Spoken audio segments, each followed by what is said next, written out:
Hello Leo, Sun, Moon, Rising, and Venus signs. Kamusta kayo? Sana po nasa mabuti kayong kalagayan. Welcome back po sa Star Tarot. Kung bago kayo rito, welcome din kayo. Thank you sa inyong support. I truly appreciate it. God bless you all. Leo, pauna mensahe po ninyo ay Tower. At merong sudden change dito na mangyayari sa buhay ninyo. Okay? This could be a change na maaring may gulat factor ito sa inyo, kaya maaring ma-overwhelm kayo dito, no? Maaring ma-confuse kayo at first, maaring makaramdam kayo dito ng pagkalito, ano na ang nangyayari, bakit sa akin, no? Maaring maraming questions ang mag-arise dito sa isip ninyo. No, but you know what, Leo, yung pagbabagong ito ay divine intervention ito, no? It is the divine universe doing this favor for you na baguhin na ang inyong sitwasyon. Kaya meron ditong biglaang pagbabago na magaganap na hindi ninyo to alam, hindi ninyo to plinano, because it is the universe doing this for you. No, it has to happen na. Divine timing has come. Kaya anuman ang inyong sitwasyon sa ngayon, ang pangyayaring ito ay dapat nang mangyari, because ito na yung divine timing. Okay? You will, kung saan kayo dadalhin ito, no? You will be in alignment with your destiny. Kaya magiging masaya din kayo dito. Magiging, at the end of the day, you know, ipagpapasalamat nyo to. We have Emperor energy. Things are going to be back in order. Napakaganda. Kasi magiging maayos na ang lahat. Maaring in the past, siguro maraming gulo. In the past, siguro masalimuot ang inyong sitwasyon, distracted din siguro kayo, pero ngayon things is going to be back in order na, magiging maayos na din ang lahat finally, no? So what else? We have 8 of Swords in reverse. This is the end of depression, no? Kung na-depress kayo, nalungkot kayo, nagka-problema kayo in the past, ngayon, you know, magiging malaya na kayo. Papalayain nyo ng sarili ninyo from whatever this kaguluhang ito, no? At matatapos na din yung mga sama ng loob, matatapos na rin yung mga confusion na nangyayari, and you are going to find solutions to this. Kaya napakagandang sitwasyon ito, nababangon na kayong muli. You are going to bounce back, no, sa buhay. We have 10 of Cups. Napakaganda namang pagbabounce back ninyo ito.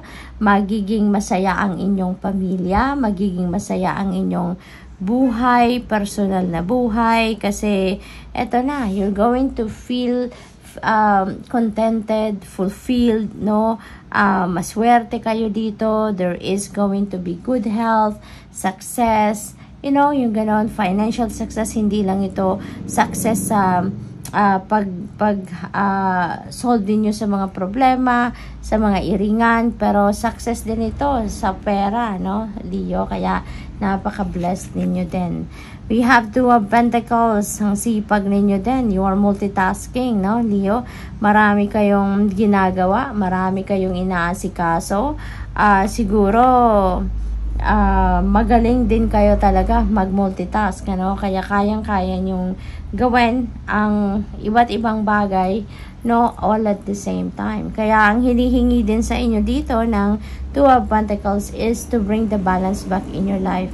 Okay? Para nang sa gayon, hindi kayo maubusan ng oras, no, sa ibang parte ng buhay ninyo, sa ibang area. Kasi lahat naman ng areas ng buhay natin, kailangan natin bigyan ng oras, panahon at attention para maging balanse ang lahat, hindi ba? Kaya dito, no, this is asking you to bring the balance back in your life. Bigyan ninyo ng oras ang lahat ng bagay. Okay? Kaya nga, kailangan natin na matuto tayong mag-time management, no? Matuto tayong i-manage yung oras natin, i-divide natin ng pantay-pantay, no, sa lahat ng sa lahat ng areas ng buhay natin. Na lalo na wag niyo kakalimutan, no, yung pagsi-self-care, kasi napakahalaga nun. Kailangan natin ng pahinga, no? Once in a while, we really need to do some kind of retreat, no, reflection, magmuni-muni, magnilay-nilay, mag-isip, yung ganon, no?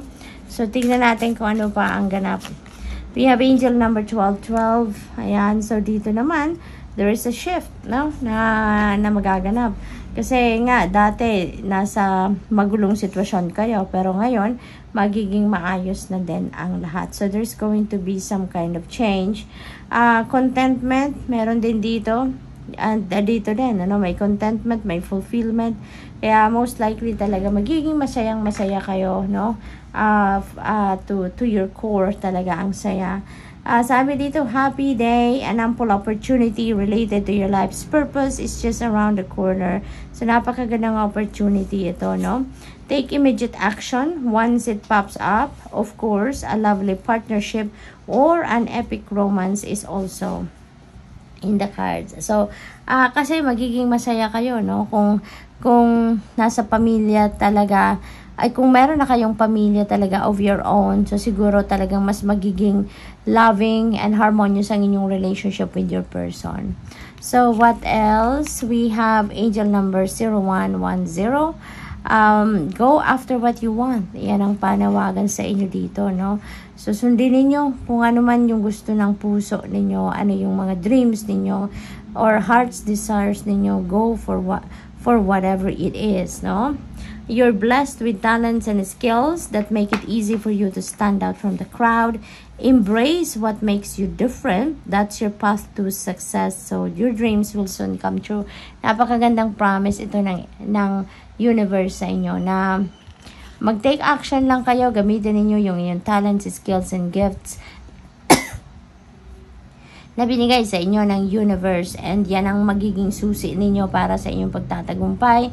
Yan ang magiging susi ninyo para ma-achieve or makamit ninyo yung inyong mga pangarap. Beautiful energy, tripling success ito. Angel number 888. Ayan, so finances is going to get better sa ngayon. Yung success na to could be financial success, kayamanan talaga, may parating sa inyo, so which is really a beautiful thing. Sabi dito, a lot of money is coming your way, Leo. Wow, napakaganda naman ito. Ang daming perang parating sa inyo. Fortune refers to more than just monetary and material success. If you don't appreciate the people in your life now, you won't have them tomorrow. That's very true.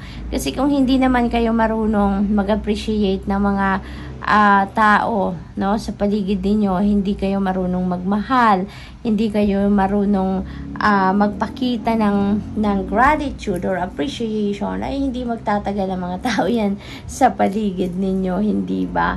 Kasi lahat tayo may pakiramdam, hindi ba? Pero kung ikaw nakakalimot kang mag-appreciate ng mga tao, magpasalamat, kung meron kang dapat ipagpasalamat, ay talagang hindi magtatagal ang mga tao, 'di ba? At aalis at iiwanan ka. So, this message encourages you to take personal responsibility and use it to realize your greatest potential. Ayan. So, napakagandang encouragement ito for you. Thank you for watching. Love and light. Namaste.